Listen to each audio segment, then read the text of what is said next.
Europe 1 Soir. 19h, 21h, Pierre de Villeneuve.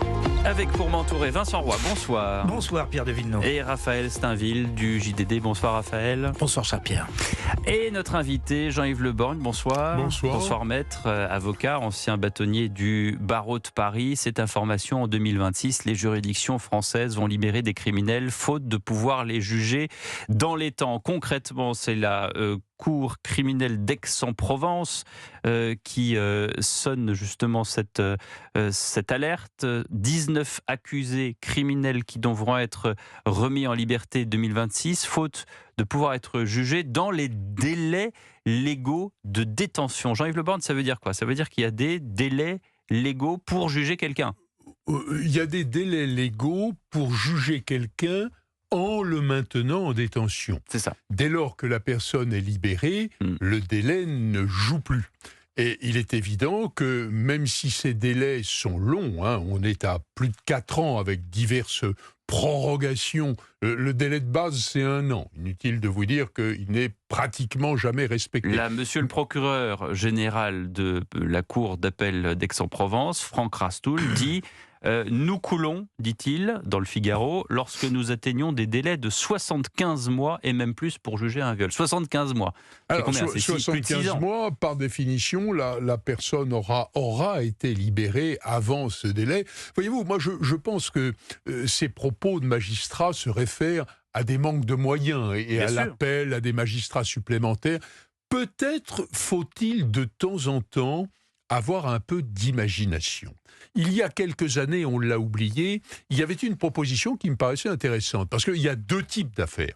Il y a l'affaire dans laquelle les faits sont contestés, où la personne qui est jugée dit « c'est pas moi, j'ai rien fait ». Alors là, les choses sont un peu compliquées et on peut comprendre qu'il faille du temps. Et puis, il y a les autres affaires.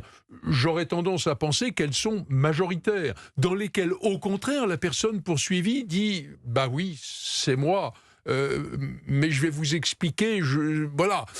On est alors sur la tentative d'explication et de compréhension, autant que faire se peut, du geste criminel, pas sur le fait de savoir si c'est bien l'accusé qui est coupable. Et il y a eu, à cet égard, une idée qui consistait à faire des assises temporellement réduites, parce qu'il n'y avait pas lieu de s'attarder trop longuement sur les faits, puisque les faits que reprochait le parquet général était reconnu par l'accusé. Eh bien, cette réforme n'a jamais eu lieu. Et puis, il y a un autre phénomène.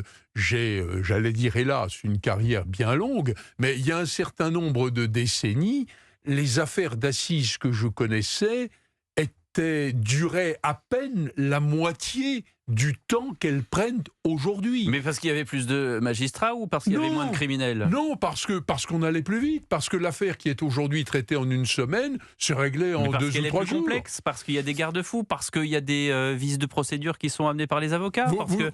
Je ne pense pas, notamment en matière criminelle, quand on est à la cour d'assises, les difficultés de procédure sont pour l'essentiel purgé par les temps et les actions antérieures. Non, c'est un mouvement peut-être de crainte, d'insuffisance dans l'analyse qui fait que on parle maintenant de procès qui durent des semaines ou des mois. Alors pour certains, entendons-nous, je n'appelle pas à l'idée qu'on brade les choses en quelques heures. Bah là, d'une certaine manière, si on libère les criminels, c'est une façon de brader les choses, comme vous dites, Jean-Yves Le Borgne. Oui, enfin, j'espère que ceux qu'on libère ne représentent pas des dangers particuliers pour la société. L'histoire ne le dit pas. Écoutez ce qu'on pensait ce matin à l'antenne.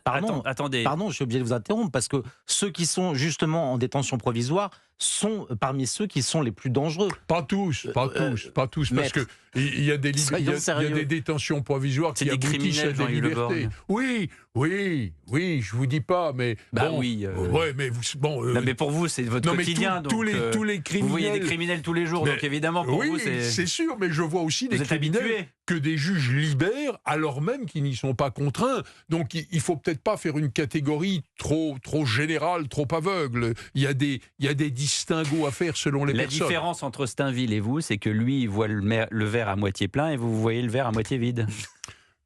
Peut-être. Alors écoutez ce qu'en pensait Nicolas Dupont-Aignan ce matin sur l'antenne. Voilà le fameux état de droit dont on se gargarise dans notre pays. Les procédures sont tellement complexes. La France n'a pas investi dans sa justice, comme je le réclame depuis des années. On a un budget par habitant qui est la moitié de l'Allemagne pour la justice. Eh bien, on va libérer des criminels. Et les procureurs le disent dans des cérémonies des vœux devant le garde des Sceaux. Ça fait des années que je réclame la construction de 40 000 places de prison, le doublement des moyens de la justice. Et ce ne sont pas des sommes énormes, c'est 10 milliards. Et quand on voit ce qu'on dépense dans des fausses cartes vitales, quand on voit les gaspillages surréalistes, quand on voit ce qu'on met pour subventionner des éoliennes qui ne servent à rien, et on n'est même pas capable de faire fonctionner notre justice. Réaction de Vincent Roy. Oui, il y a quelque chose qui est quand même tout à fait impressionnant. C'est-à-dire que lorsque un procureur dit mais on peut mettre 75 mois à juger un viol, par exemple, est-ce que ce délai énorme ne joue pas sur la qualité ensuite du jugement? Vous vous rendez compte, 75 mois pour reprendre une affaire, est-ce que ça ne joue pas sur la qualité même du jugement à venir, ce délai pléthorique d'une certaine façon? Je dirais, vous voyez, que c'est peut-être pas un problème de qualité du jugement, c'est un problème d'opportunité.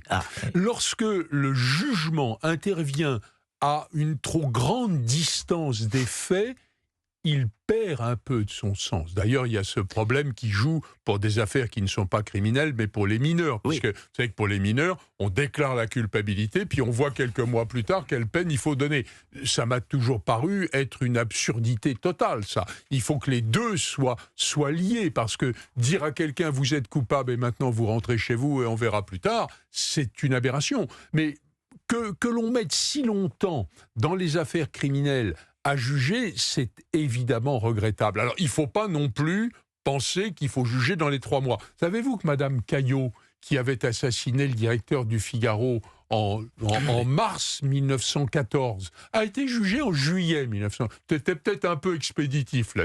Tellement expéditif. Vous n'y étiez pas? Non, je pas déjà. Ça ne fait pas les affaires, les avocats de la défense qui subissent l'émotion collective et qui rend plus difficile de rendre... Elle a été acquittée. Non, mais le fait est que lorsque les procès sont très près des actes qui sont reprochés, effectivement, l'émotion collective rend plus difficile une certaine sérénité de la justice.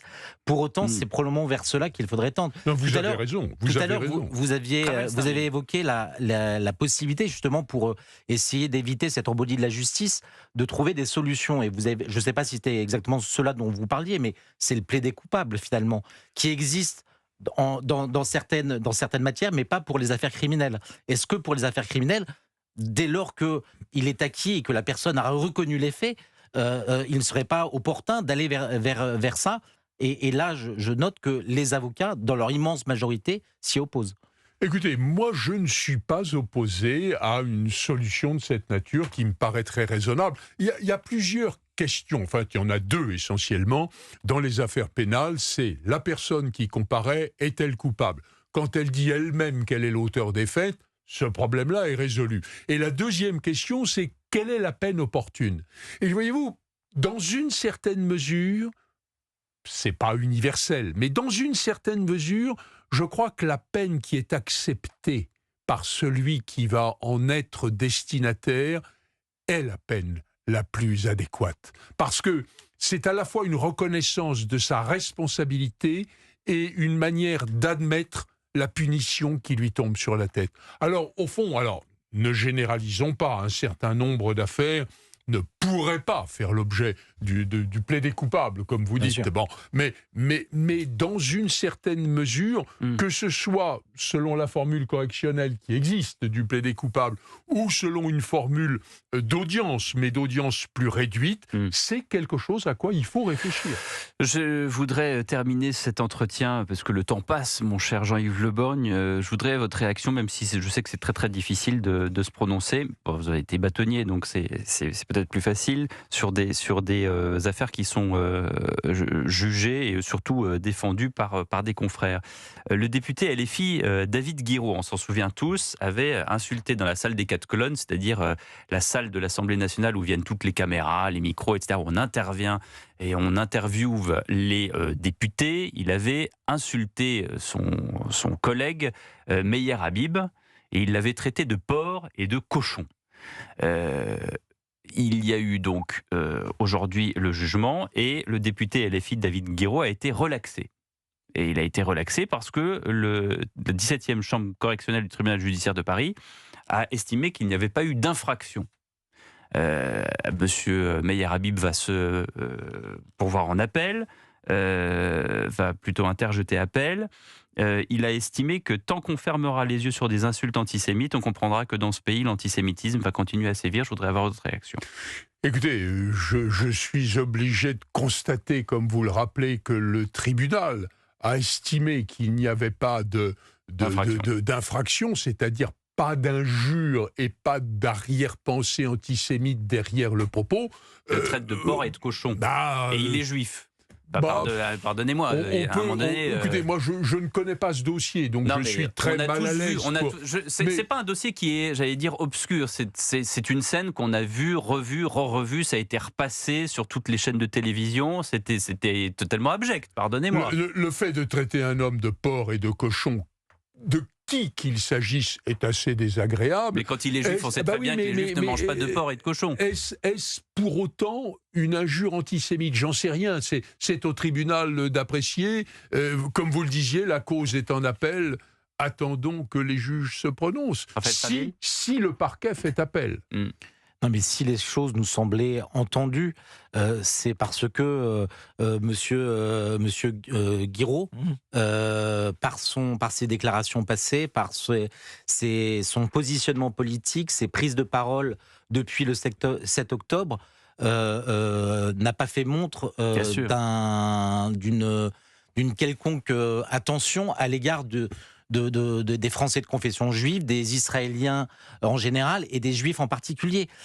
C'est pour ça que je pense la connotation antisémite qu'on aurait pu retenir spontanément à l'encontre de Meyer Habib paraissait pour beaucoup une évidence. Mais la justice en a décidé autrement. Comme dans nombre de cas, malheureusement, ces derniers temps. Merci beaucoup, Maître Le Baron, d'avoir été avec nous. Merci 20h27, les débats d'Europe 1 Soir se poursuivent dans un instant.